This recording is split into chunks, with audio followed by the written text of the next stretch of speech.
I apologize for that. I feel a lot of pressure now. I better break it off, huh? Anyhow, I'm going to talk about steps 1, 2, and 3, what they mean to me, how they work in my life, what they've done for me, and what they're doing for me today. Step 1, we admitted that we were powerless over our addiction, that our lives had become manageable. Before I came in here, busted, looking for a different way, ate up, my way wasn't working, I was killing myself.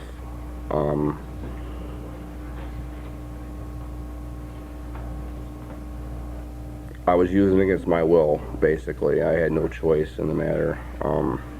So I gave up. It was pretty easy for me to surrender, so to speak.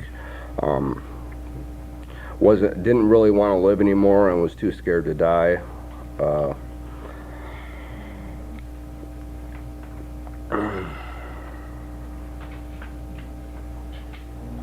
My life was very unmanageable. I guess that goes without saying. I came in here to quit drugs. That's why I came to Narcotics Anonymous. And so much goes along with that. I wanted my shit back. I wanted people to like me again. I wanted to be trusted. I wanted the pain off. Not a big fan of pain, like a lot of us, I'm sure. Anyhow, coming to NA, I've gotten a lot of things back. Gotten the trust back from my family. I've gotten held the same job for some 13, 14 months now. I haven't called off one day. I've never had that. That was my MO. I was calling off every other day. No, every other week, at least a day or two. But anyhow, I've gotten a little bit of normalcy back to my life, and I owe it to Narcotics Anonymous. And I realized that I can't use it successfully. I can't do it because part of that powerlessness to me is that if I decide that I got one in me, that the decisions that I get to make today, they're out the window. My choices are gone. The disease will decide what I do, if I make it back to the rooms, or if I even make it to live to see the next day, for that matter. I can't use successfully, and I have to remind myself of that every day. Step 1,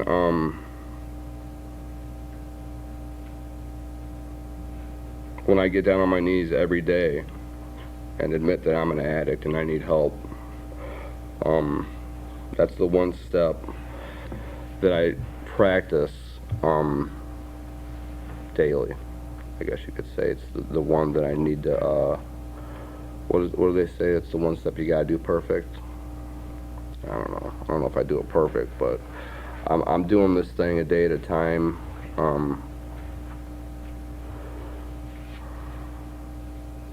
I got a little bit of manageability back to my in my life.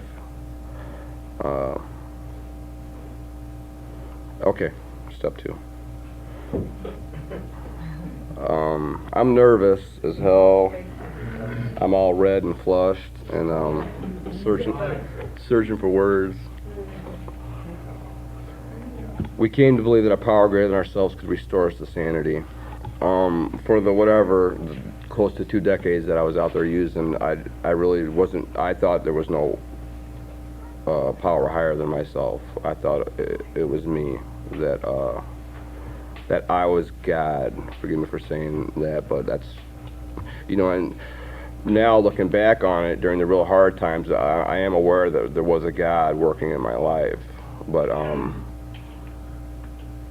not at the time. I thought it was me, dodging bullets whizzing by me and getting out of near-death situations, and all the war stories that go along with the active addiction. Coming to believe has been a process for me. Power greater than myself. The rooms, the fellowship, the literature, which, in my opinion, ultimately is my God working through all those things and much more that don't come to mind, but I could sum it all up that power greater than myself is the God of my understanding. But it works through so many ways in so many different phases of my life.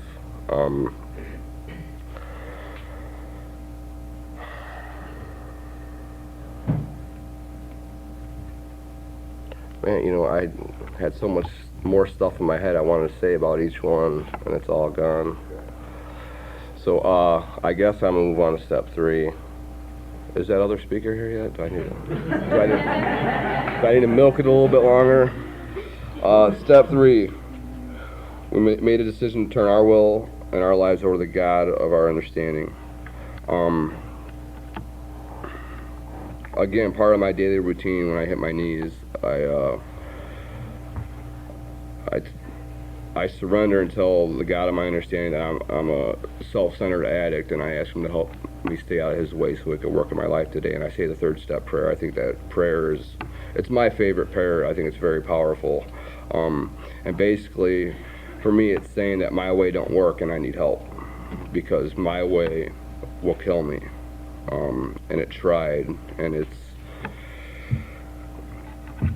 I still consistently try to take my will back. No sooner than I put it out there, I'm yanking that shit back, because I want to run stuff. And once I have enough pain, then I'll look for change, but I still do it. I'm just practicing this thing to the best of my ability. I fall short a lot, but I'm learning a lot. I haven't been around here a whole long time.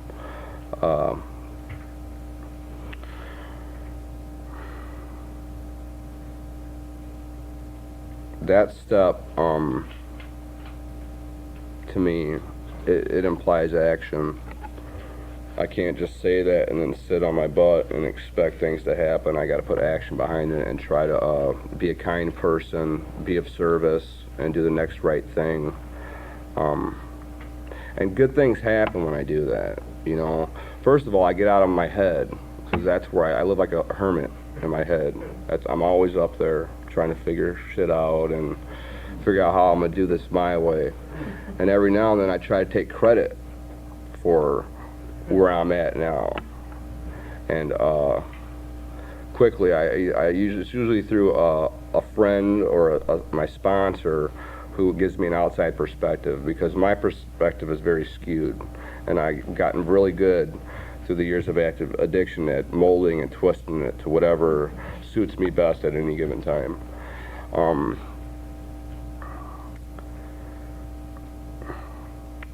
The 3rd step prayer, the 3rd step, basically to me is saying I need help, man. So, I can't do it alone. It gives me faith in something, and the God of my understanding, I'm not a religious person. I know there's something. There's too many things I've seen in my short period here that can't be denied. Miracle after miracle. There's something out there, and I know He has a purpose for me as long as I keep showing up and don't use, and try to be kind. That's what it boils down to for me. And I really don't have a whole lot much more than that.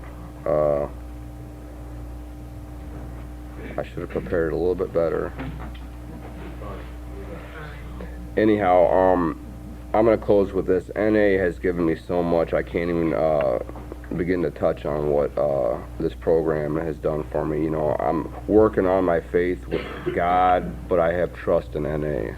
I don't know if that means anything.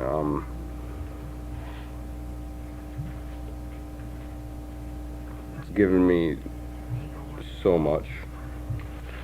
And you know what? Thanks for letting me speak, and that's all I got. I got out of my head at least for about 20 minutes. So.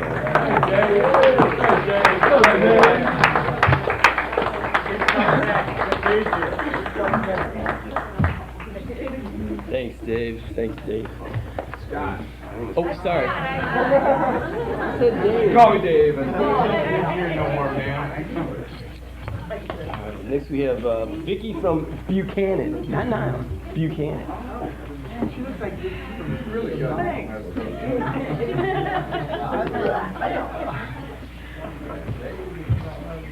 Good job, Mom. Oh, Larry, I'm sorry. Hey everybody, my name's Vic. I'm an addict. Grateful to be here again at Camp Mac. I love this this convention. It's very serene and I just love being here. It's always a great weekend. Great information, great everything. I'm going to talk about steps 1, 2, and 3, and while I was sitting outside, I was thinking, you know what, steps 1, 2, and 3 are not just for the newcomer. I've been around for 6 years now, and I constantly have to remember that steps 1, 2, and 3 are my foundation. They are my basics, because when I insist on making my life unmanageable, I need to get back to the basics. So I'm going to touch a little bit about some for the newcomer and some for me, because I need to remember this shit. You know, when I got here, I was a wreck.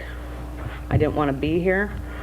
The state of Michigan thought I should be here, and it sounded like a great idea to be here when my lawyer said, you need to get this piece of paper signed so you look better. I said, okay. So when I got here, I was doing it so I would look good in front of the judge. What I found out since I've been here is that I suffer from the disease of addiction. And when we all first get here, how I related was the fact that drugs had a control over my whole life. The getting and using and finding ways and means to get more. I didn't live, I survived. And that's what my life was like. I was laughing because I'm unemployed right now, and when I was using, I was never unemployed because I had to support my habits. You know, there was periods where I worked 2 jobs so I could support my habits. You know, it was always about controlling my life, even though I had no control whatsoever. But I thought I did. You know, our thinking is very creative. And, you know, through my using and the disease progressing, you know, I'm not going to say it didn't start out as fun. But then the shit hit the fan, and it just got worse. And then it got worse, and then some more worse came along. And I got real tired of going to jail. I didn't like being there, but I continued to use and do illegal things and then go to jail. So fine, you know, and I guess what's funny is if you pay high dollar for a lawyer, you don't really get punished. And so you just continue because you're really not getting punished. Well, at the end, I got some punishment. And finally, I said, okay, you know, I'll go do this to look good for the judge. While I was here, I found out I had this disease of addiction. And then they said I had to do something about it. And I was willing because I was so tired of suffering. I didn't like you. I didn't like me. I hated everything that life even stood for. I didn't want to wake up. I just wanted to die in my sleep because that's the easier, softer way. But I wasn't willing to take my life. You know, I would just suffer through another day, not wanting to wake up, still working to support my habits, to do it all over again the next day. And when I got here and they said, you don't have to use anymore. I said, what? I said, that don't make no sense. What do you mean I don't have to? You know, and then they told me about step 1, and that, you know, this powerlessness, this unmanageability. You know, and when I got here, I still had a car, a license, a job, somewhere to live, money in my pocket. So I didn't see all that unmanageability right away. The first 6 months that I was here, I lost the car, the job, the place to live, and I ended up with nothing but my fishing boat. I had that. That's important. That's the only thing that made it through my addiction, which I don't understand, but hey, thanks God. And I truly felt powerless. Now I had stopped using, and you know, suggestions from sponsors. Why don't you start using some of the tools? Use the phone, use the literature, pray. I was like, pray? I haven't prayed since Catholic school. So I knew what that was, but I didn't want to do it because their stuff is a little bit structured, and I wasn't into the religion anymore. It was much easier to have a resentment against God than it was to do anything about it. So I did this surrender thing. Okay, I'm Vicki. I'm an addict. And our literature does say that that's the only step that we should do 100%. And I tell myself that every day in the mirror, that I am an addict. I'm not normal. I know that I can't control my drug use. When I use, I do some stupid shit. Bottom line. I hurt people. I hurt me. I make real bad decisions. I wreck things, you know. So, okay, that's truly my unmanageability, you know. Yes, I had some stuff when I got here. It went away. But then when I stopped using, I had this emptiness. And our literature calls it a spiritual void. You know, I came in here and, you know, our literature also says we're physically, mentally, spiritually bankrupt. You know, there isn't anything there. And that's truly how I felt. Empty, soulless is what, you know, what I would call it. And, you know, by my surrender, that I suffer from this disease, and I accept that I can't control it. No matter what I try, or who helps me, or, you know, the doctors. I tell you what, you want help from a doctor, you'll find the best pill pushers in the county. I did. But I also couldn't be honest with them either. Imagine that. You know, I went to a shrink, and they made me cry a lot, but it damn sure didn't help me. Of course, I didn't tell them I was using either. You know, I continued to use even though I was trying to get help. But I didn't have this problem, you know. So anyways, I'm here, and I surrender, and I know I'm powerless over people, places, and things, especially my addiction, which is a power greater than myself. And it left me empty, which opened me up for step 2. You know, knowing that I need something to replace that emptiness. The emptiness that I tried to fill for years and years and years with sex, drugs, shopping, you name it. I was filling it with all this outside stuff, and I was never ever satisfied.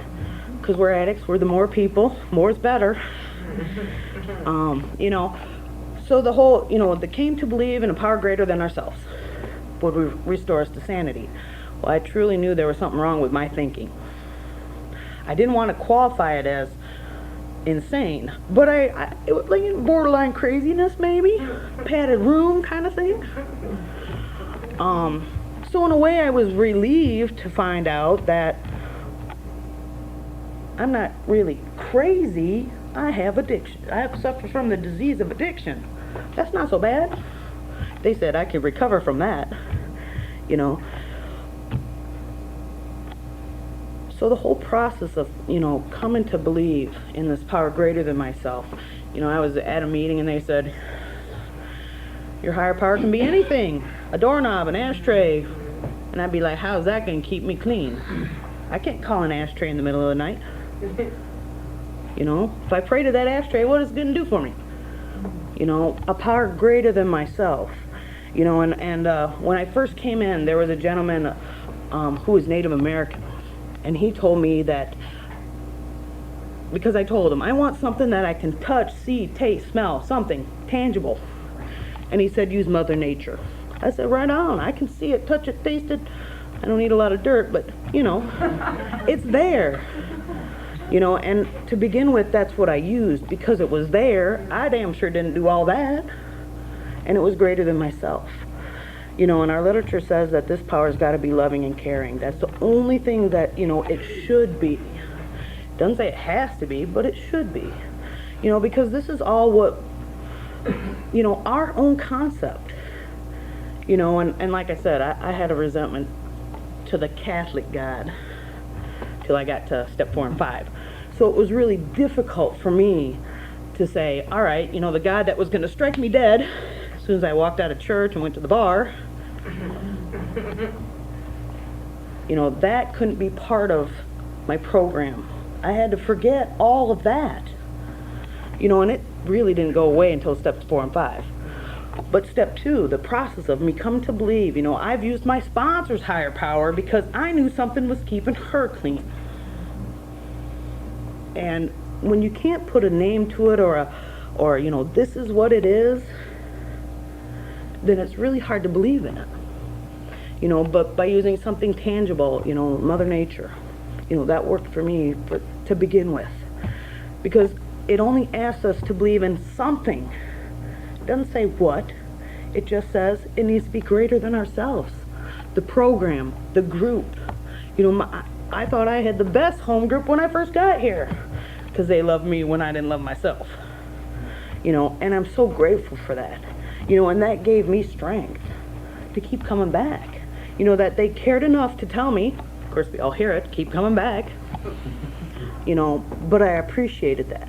You know, and they helped me when I needed help because I was humble enough to ask for it. And it is a process. You know, my higher power today is not anything like it was when I first got here. And it continually changes. And it continually works in my life in different ways. One of the things that I used as a tool when I was,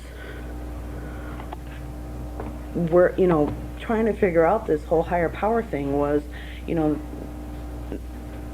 coincidences, miracles. You know, we're all miracles if we're clean for one day.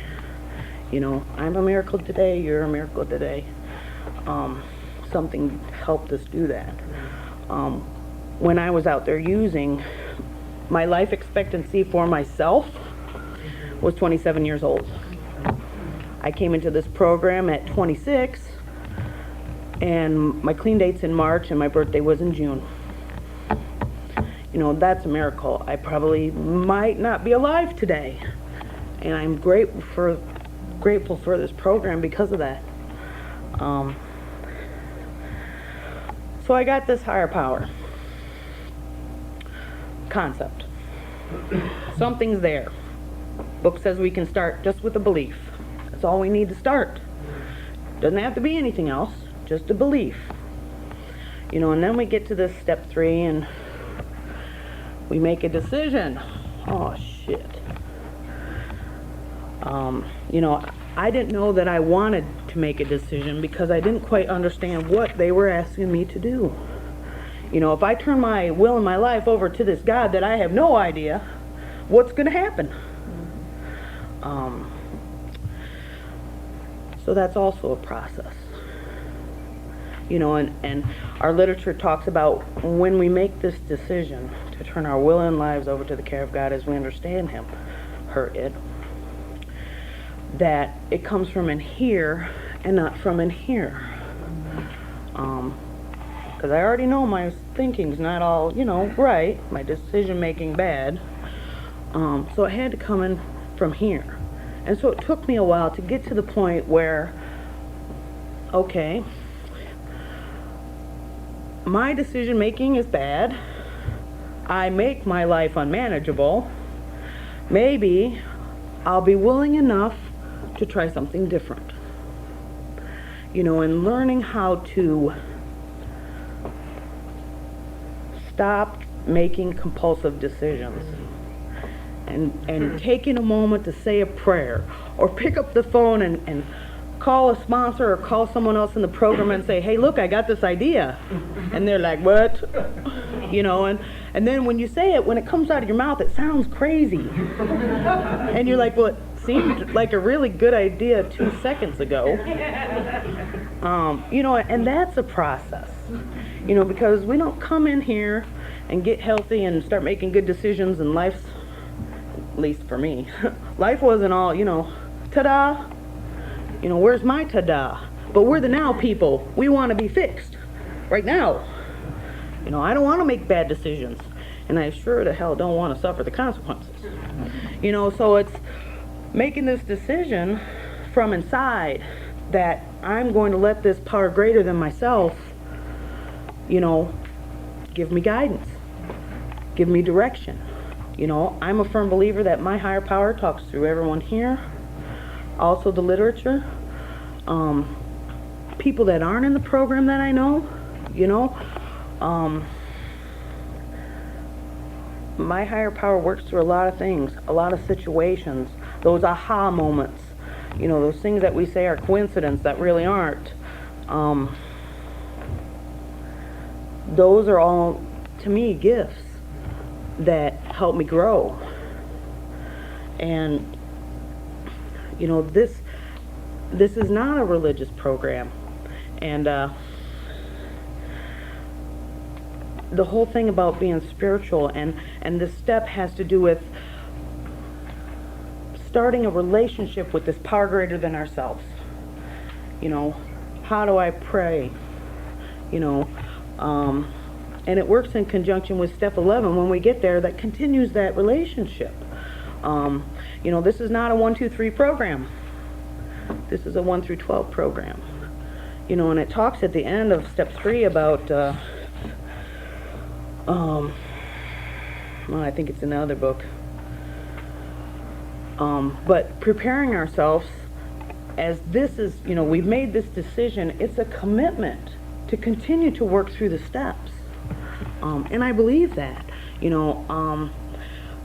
I'm going through my second time through the steps, and I am amazed how sick I still am. Really amazed. I thought I was all that in a bag of chips. No. Oops. But there again, being humble enough to know that I'm still broken, I'm still teachable. Book says I need to stay teachable, and that I can learn to change. And although it's a slow process and we want it now, by setting up a foundation with step 1, 2, and 3, and like I said, it needs to come from here. I can run this all day. But that foundation and staying with the basics, like I said, I've been in recovery for a while, and I find a manageability in other areas of my life now. And my addiction runs in other areas of my life today. Just because I'm drug-free does not mean pain can't come from other areas of my life. In relationships, financially, not having a job. I got angry at my boss and quit. That's like total addict behavior for me.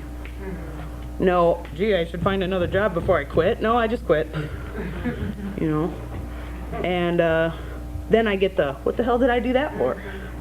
But the fact is although it made me feel better, it probably wasn't a good thing. But, there again. But yeah, steps 1, 2, and 3 are the foundation steps to continue to work the steps. I'm a firm believer in working the steps. I'm a firm believer in using the tools of this program. That's why they're here.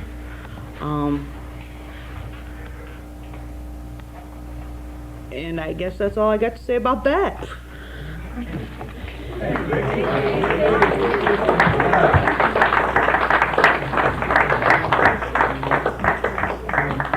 All right. Well, let's see. 2:20. Oh, we got lots of time so we'll probably stay on the topic and I'll open it up for people. As long as I'm up here. I'd like to say something. My first step was done at a treatment center without a sponsor, and I did it as fast as I could to get up a level in service, and without a sponsor. And the people I was trying to impress were the people that were either going to vote me, you have to do it over, or okay, Steve, that was good enough. And I was bribing people with my desserts to vote me up. That was my first attempt at a first step. Talk about a miserable first step. I am so grateful for the 3 sponsors I've had since then. All 3 are at this convention, 2 from far away. I just realized that, and so thank you for being here for me. I love you. And I spent a lot of time doing that first step right. And I don't plan on doing that 3-step shuffle again. Okay, so we'll open up the floor for anybody who'd like to. Thanks, Got Bill. Dave. Thanks, Dave.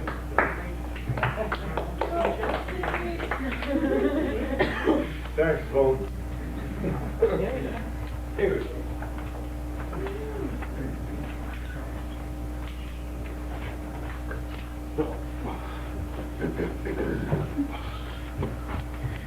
My name is Dean O'Malley. I'm from Fort Wayne, Indiana. That's my first time here. Kind of nervous a little bit, but you know, I did this before in Fort Wayne. Kind of experience, you know, share my experience and hope, you know. And I'm proud of drugs. My life is manageable. I'm not Narcotics Anonymous. And I'm kind of nervous, you know.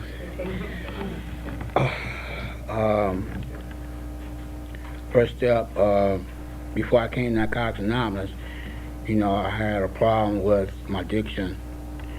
And, you know, a lot of stuff that I had done in the past, you know, I hadn't used in 9 years. I got 9 years clean now today. And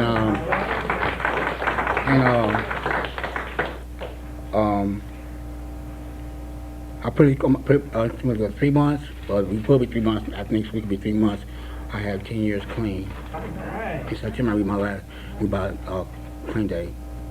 My last use was back in 1997, and I guess I was starting out with alcohol, because alcohol is a drug too.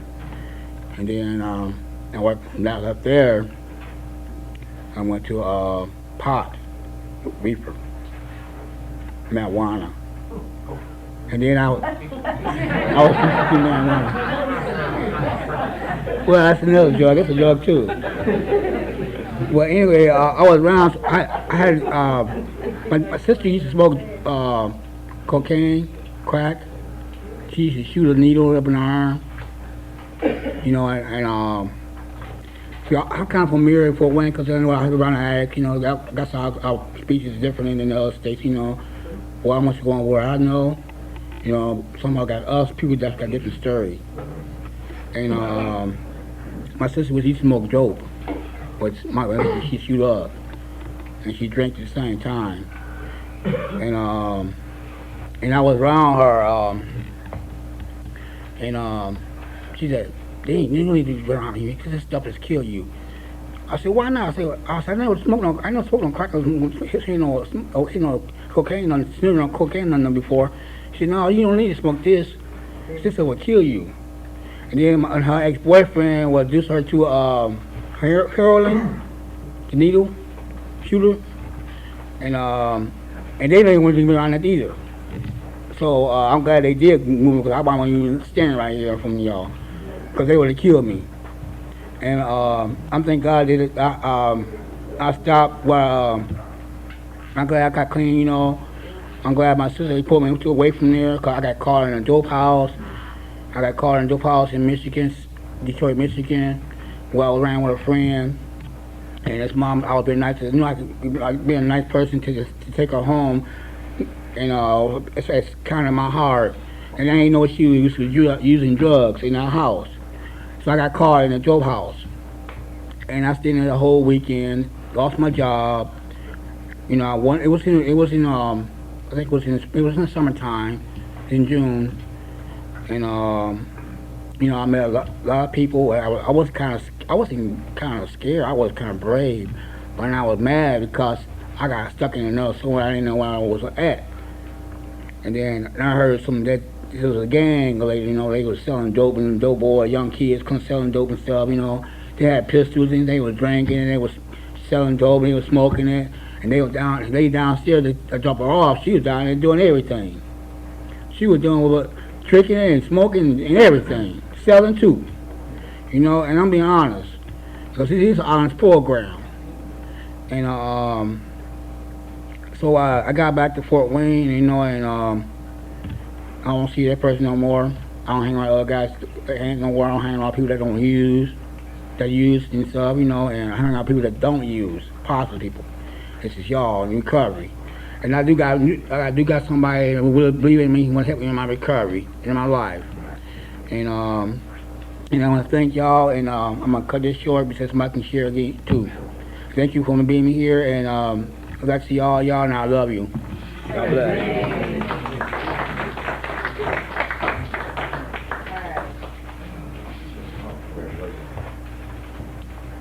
Hey, I'm Kathy. I'm an addict. I live in Lockport, New York. Welcome. It's about 15 miles east of Niagara Falls. I lived out here in Indiana last year, and I'll tell you, one of the most warm things that happened when I came out here and got connected with Narcotics Anonymous was that they said, "Welcome home." Now, I don't hear that in all of the other meetings that I go to, but you hear it here. And in the years that I've had in recovery, I've had the blessing of being able to visit various other groups, as our literature suggests we do. And this is just one of the most warmest areas of Narcotics Anonymous because of the feeling of family and welcoming. So I was really excited to come here this weekend. I had no idea that I might have an opportunity to share a little bit with you guys, but the first 3 steps, as Steve was saying, the shuffle. You do it,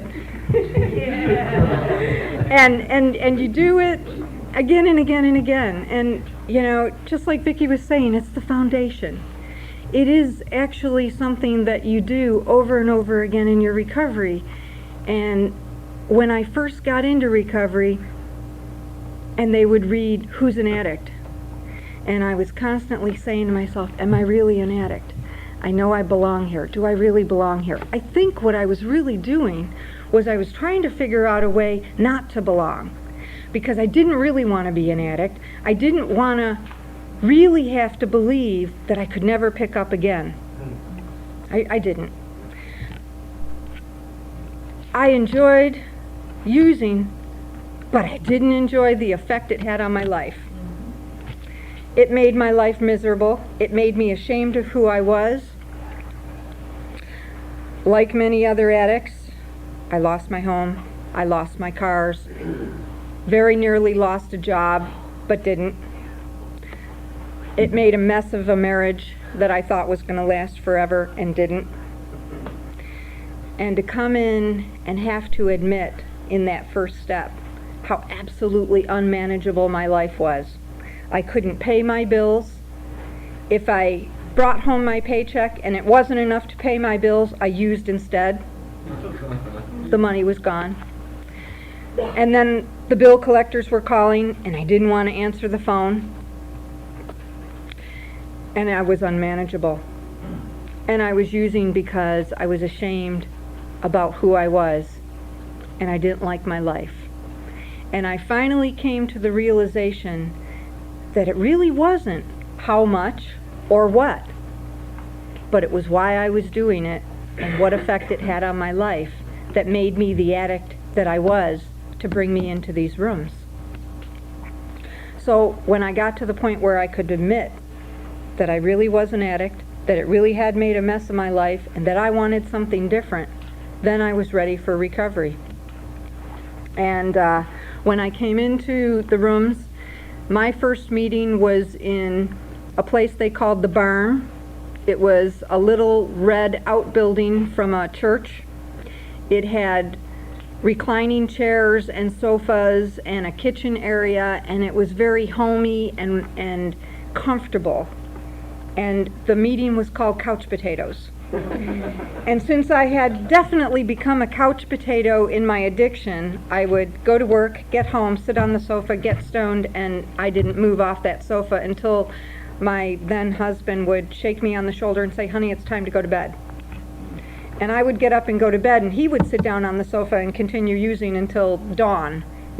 Then he'd come in and wake me up and say, "It's time for you to go to work." And he went to bed. That was the kind of marriage we had, unfortunately.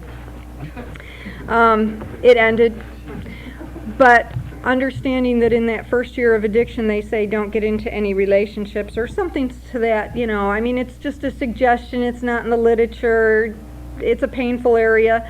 Believe me, the relationship was a painful area, but I didn't get out of that marriage until I had close to 1.5 years of recovery, because it was at that point I felt strong enough to say, you don't want to stop using, and I do, and I can't have this anymore, and you got to go.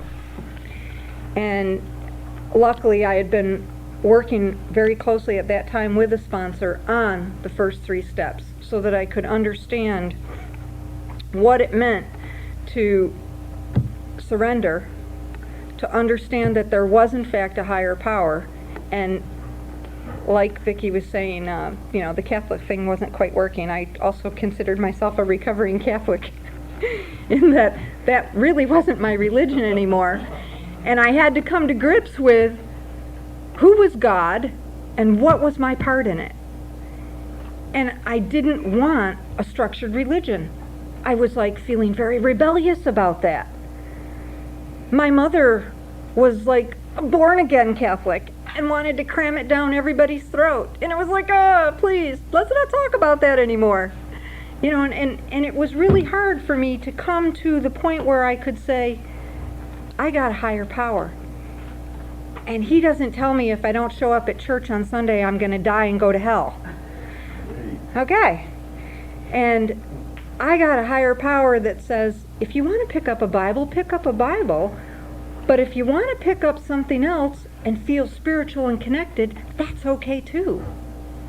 And I could have whatever kind of relationship with the God of my understanding that I wanted. It didn't have to be 1 hour on Sunday. It could be every single day of the week, any moment I needed it. Talk to God. So when they came out with earpieces for the cell phones, and New York State has a law where you must use that earpiece on your cell phone, I could put that earpiece on and go down the road talking to God, and nobody was going to think I was crazy. So I was loving it. You know, God, look, this is the deal. Blah, blah, blah, blah, blah. You know what I'm doing? You know what? Would you please give me some guidance here? Just a sign, any sign. And so I had this connection that was very, very personal. And finally I could understand that I could turn something over to that higher power, and it was my higher power, not anybody else's. It wasn't a rock in the backyard. It was something special, and it was just for me, and it was with me all the time. And that was the important part. Now, turning things over, another whole story. You know, you can turn things over but not want to let go. And I would struggle with that quite a bit, because I'd say, oh, I'm going to turn it over. Oh, I got to have it back. And I didn't really want to turn over everything. I had this thing about I want to control. I want to control my life. I want to control everything that surrounds me, and I'll control yours too. But that wasn't working. That made me unmanageable. I couldn't do that. So back to the first step again. Shuffle. Okay. It's unmanageable. I gotta let it go to that higher power. I gotta believe that the higher power really and truly exists. And it's 1, 2, 3, 1, 2, 3 all over again. Well, life was going along pretty well. Recovery was going along pretty well. I went to school. I got a first degree. Like a good addict, one wasn't enough. I went back and got another. and then I decided I wanted a better job, and I put my resume on the internet, and that's when I got, discovered out here in Indiana. And I said, Indiana, oh my God. But I packed all my stuff and came, and I loved it. And geographically, I grew up in Rochester, New York, and I lived in a small town in upstate New York. And when I moved out here, and I moved to Warsaw, it was geographically halfway between Rochester and Buffalo. And, Syracuse was right there too. And I lived very near to Syracuse. And it was like all the same town names were here, and they were sort of in the right position, and it made it really easy for me to say, this feels like home. I can be here. And I could. Partway through this new wonderful job, the company suffered some losses. The project they had hired me for was canceled, and consequently my job was eliminated. They were very good to me and gave me all of the funds necessary to pack all my stuff and go back to New York. I had 6 weeks to get things packed. I cried. I immediately went to a meeting. That first night when I found out that my job was eliminated, I'm driving home and I'm thinking, if I wasn't an addict in recovery, I'd go straight to a bar. I know that's exactly what I would do, but I couldn't. So I went home and I changed my clothes and I drove all the way into Fort Wayne, and I went to a meeting, and I was determined that I wasn't going to cry. And I sat in that meeting and I had to say something because I was in pain, and I cried. And I didn't want to get emotional. I didn't want to be in touch with the sadness and the loss. And I had to talk to God about this, and it's like, I don't know if I can handle this. I don't know what the hell I'm going to do with this. I have never been without a job. And I went home and I went back to various meetings on a more continual basis. And now, since I wasn't working during the day, I could even go to a couple noontime meetings, which I did. And they were good. And I packed my stuff and I cried in the truck. And my sons and their dad, which were divorced but were friends now, came out, helped me get the truck, helped me get everything packed. And we drove back home to New York. I didn't have a job yet. 6 weeks, unemployed. Now the first unemployment check comes. It's barely enough. But somehow I'm going to figure out a way to make it through. And I'm taking walks on a daily basis, and I'm sending out, over a 4-month period of time, a total of 140 resumes just to find a job. And I'm scared to death. And I'm talking to God on a regular basis. Why am I going through this? And I can tell you that I am so grateful that I had the strong recovery that I had at that point in time, because if never before did I understand what faith and patience and understanding that God has a higher plan for me, that there's a reason I was going through that, and that I didn't need to question it, and that somehow things were going to be okay, and that I would get what I needed when I needed it. I never had that kind of faith. I'll be very honest with you. I just sort of, lived my life on the seat of my pants, and, didn't care too much. I'm happy-go-lucky, and I have a really positive attitude about things, but this was a test. This was a big, huge test for me. I had no idea where I was going to end up or what was going to happen to me. I had to accept some things about myself. I sat down at my computer and I started typing through the step work and answering all the questions and getting really thorough with myself, because I thought, you know what? Now I have no excuse that I don't have time to sit down and type up some steps. So I did, and I found out a lot about myself. And eventually I went on some interviews, and I had the confidence to go in and answer the questions and talk about my skills and what did I have to offer and what did the company have to offer to me. I knew I wanted a particular type of job, and I had no idea what kind of job I was going to get. I was willing to settle, And basically, I was getting to a point where I just needed a job. I have 2 teenage boys. They take certain medications on a daily basis, and their medications were running out, and I was going to have to come up with some cash for some medications, and I didn't have a prescription plan. And I had a little bit of savings because the company was very good to me when my job was eliminated. But by the time I accepted the job offer for the job that I now have, I was down to $40 in my checking account and nothing in my savings. That job came right on time. Right on time. And I accepted it. And I knew that it was going to mean moving away from home a little ways. But instead of being a 9-hour drive from home, now I'm a 2-hour drive from home. I can go home every weekend or every other weekend. I have a really neat setup in the house where I've got a section of it that's just mine. And I have a certain level of privacy, and the boys have their own area, and they can be as messy as they want, and it doesn't bother me.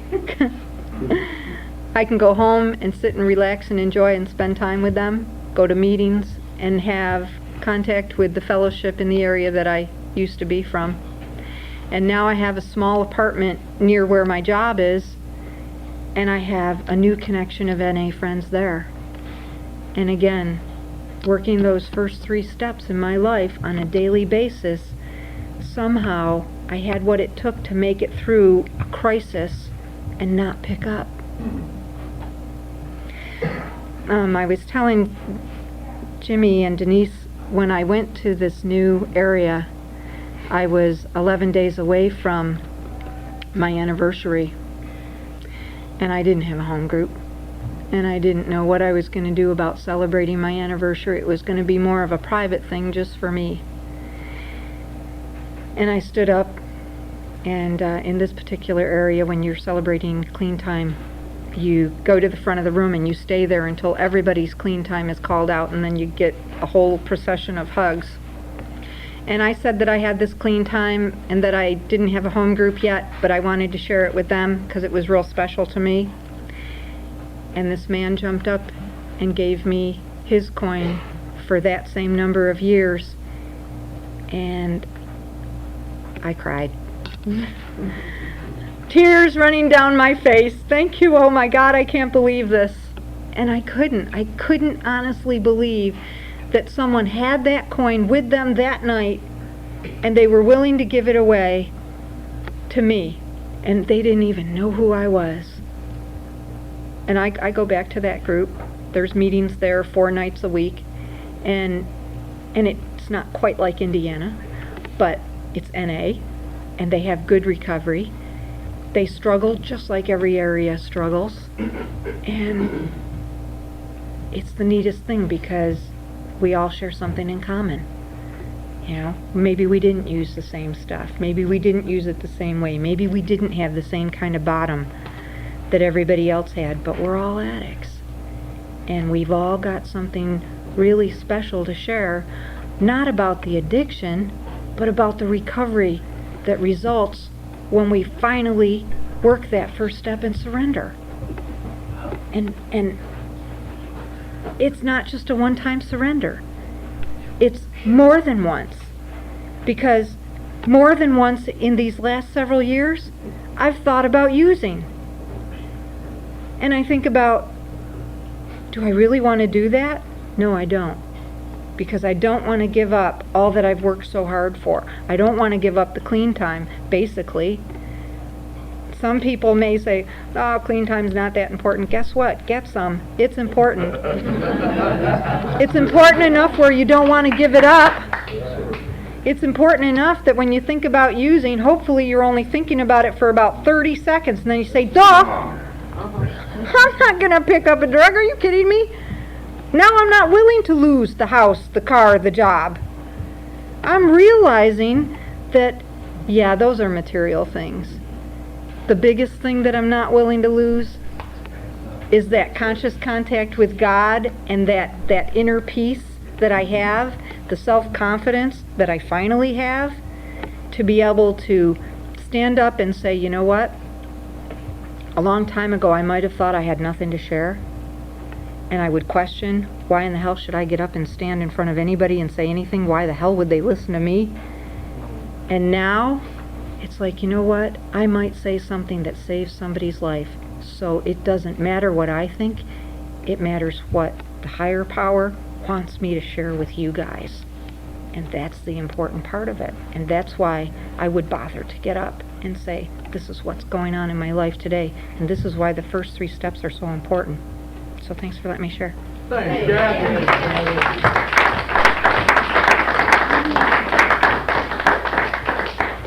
We got 5 minutes.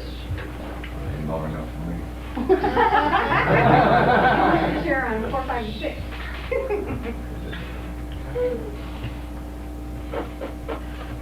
My name is Joe. I'm an addict. This is my first time here.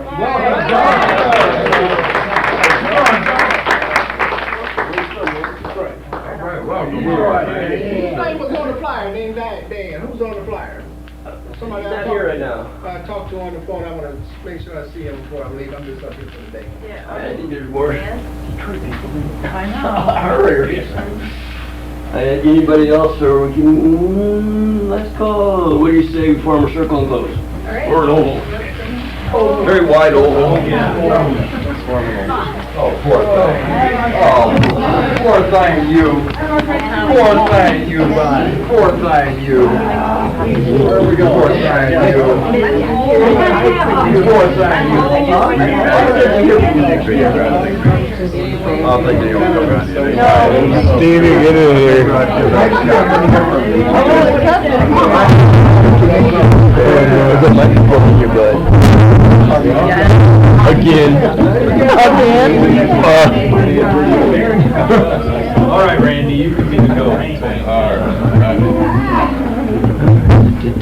Vicki, will take some, please. Hey, let's have a moment of silence for that still suffering addict out there in the streets tonight, as well as the ones that struggle in this circle.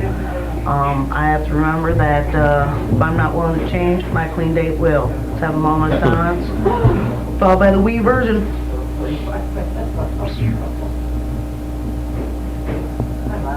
Thank you. God grant us serenity to accept the things we cannot change, the courage to change the things we can, and the wisdom to know the difference. Just for today, keep coming back.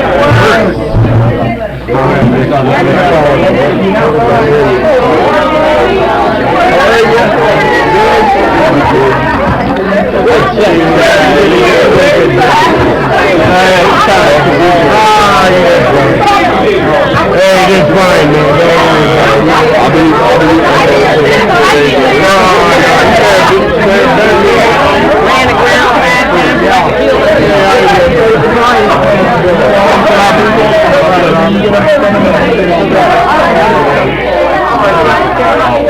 I just want to know when y'all going to South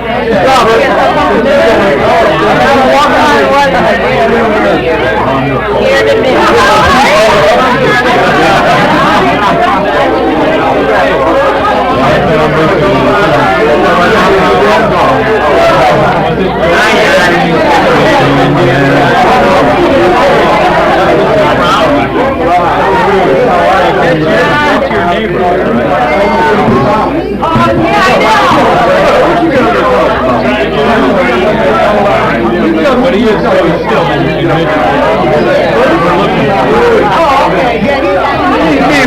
He mean well. He just kind of like, yeah. That's all right. Yeah, I see you. Somebody kept out last night. Oh, what you doing? Hey,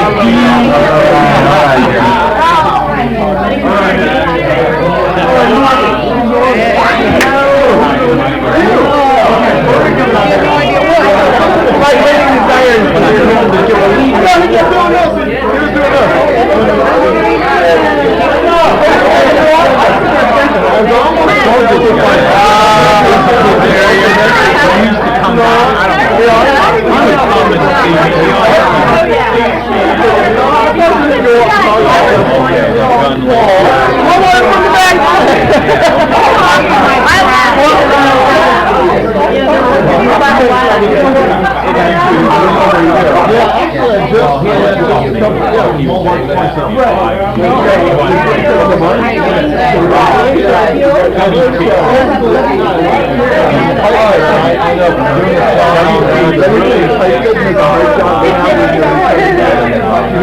lot of money, real good, and the stability. There's no stability. Which I like, but I wonder sometimes what I think for my recovery. What's going on the way of the school?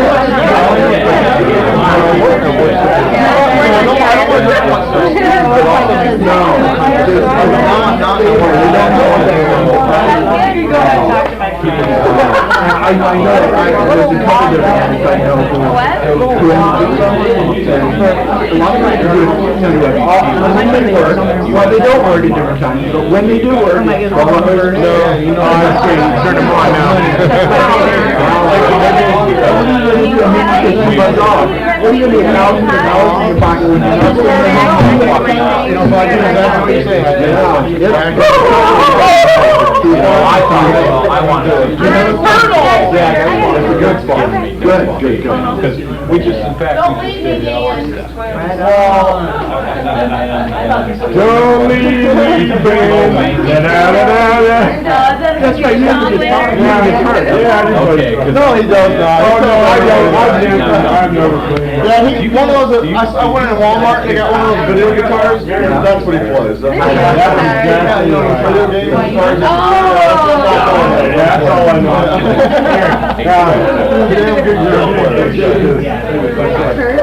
She saw that someplace. It's a flaming turtle. Speed Freak. I love that. Speed Freak is a turtle. I never get them. I never got that. The flame? You said a flame. You said you were flaming earlier too. That was funny. Flaming turtle? I do like that. Because I'm a Speed Freak too. And I got the I got it right out of Barstow, California. I don't want to, I don't know.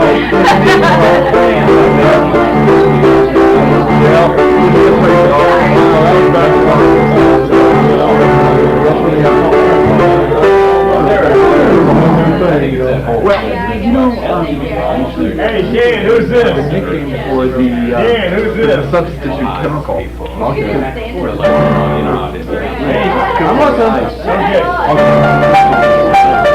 I like that.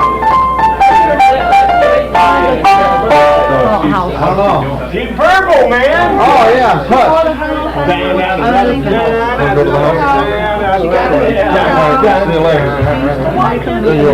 Well, I'm not going to carry your books like a little schoolgirl. They are. Yeah. Without Richie Blackmore, though, he's too burnt out. Richie Blackmore's gone. He's not dead. He's burnt out. Still hunting for a relationship? Oh, did I say that?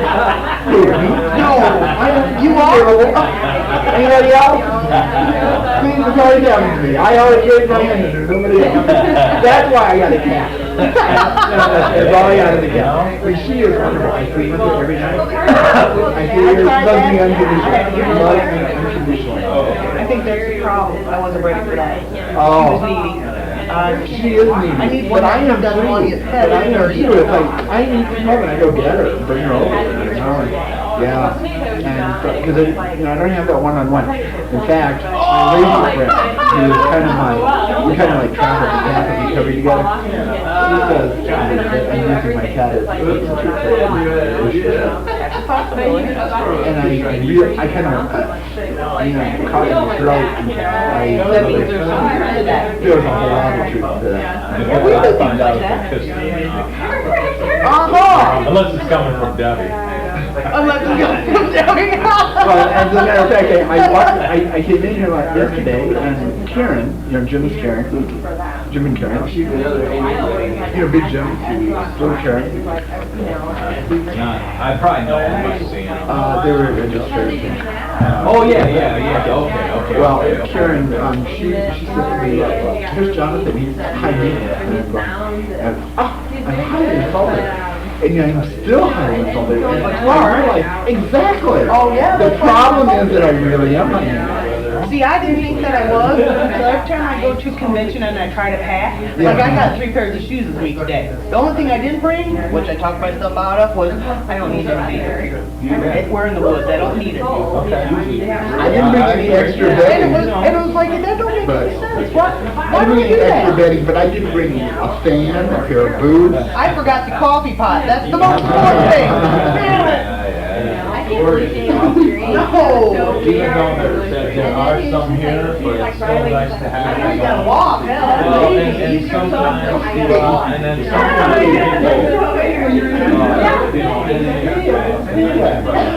I get out here. Where are you living now? Cincinnati, Ohio. I got a job there. I'm amazed because I kind of like see every place, and so there's like, I have no idea where you're from. You're west. You're all over Indiana. Well, not too. I mean, I went to a lot of Washington. yeah, Elkhart and Michigan South Bend, you know. Just for me, nobody else I really. didn't live there. Well, It wasn't I really- basically lived No, there. it's just, you live around, you're all over Indiana.